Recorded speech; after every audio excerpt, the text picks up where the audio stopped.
Man on the Moon.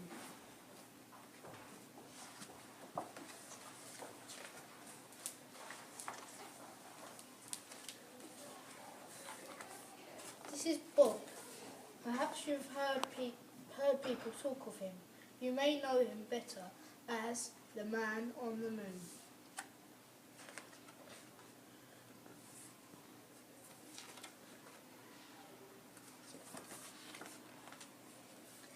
This is where Bob lives. Every morning he rises at 6 o'clock, he has a cup of tea and 2 eggs for breakfast before leaving for the rocket launch pad. On the way he stops to buy a newspaper and some chocolate toffees. He is on his way to work. On the moon. By 8 o'clock Bob arrives at the launch pad, changes into his special Man on the Moon suit and boards his fantastic rocket ship. He must make sure he leaves by 9:15, otherwise he wouldn't make it to the moon by 9. On the way he reads the newspaper and does the crossword. Bob starts work. His job as Man on the Moon is very important. He has to keep the moon clean and tidy. Quite often astronauts drop sweet packets and cans. Some people say that aliens are responsible for much of the rubbish, but Bob knows that that's not true. There's no such thing as aliens.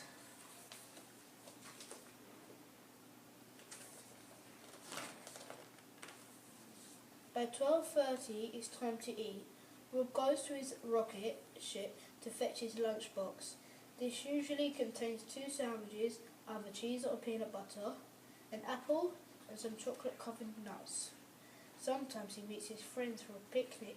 His 2 best friends are Billy, the man on Mars, and Sam, the man on Saturn. They talk about the stars and tell jokes.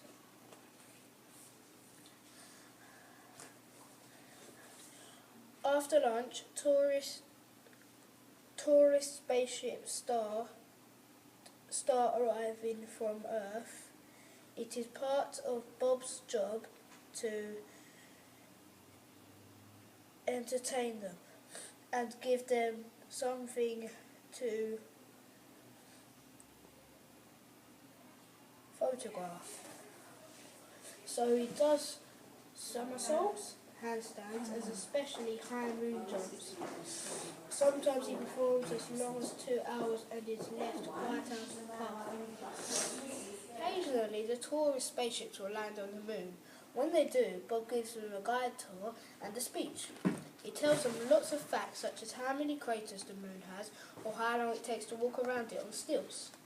Sometimes people ask him about aliens and Bob explains patiently that there aren't any. Afterwards, Bob opens a small souvenir stand selling postcards, pencils, mugs and small plastic moon models.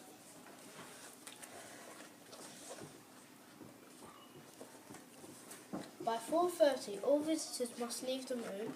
Bob looks around to see that everyone has left. He checks inside any big craters in case anyone has fallen in, but there's never anyone there.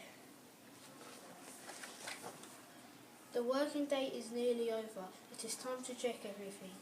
It is in order before leaving for the night. Bob packs away his equipment and any unsold souvenirs into his rocket.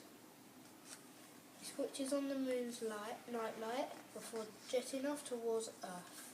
By this time he is very tired, but he still has to keep his wits about him while flying the rocket. As he reaches Earth, it's about 5 o'clock. The rush hour is in full swing, with everyone leaving work and going home, just like Bob.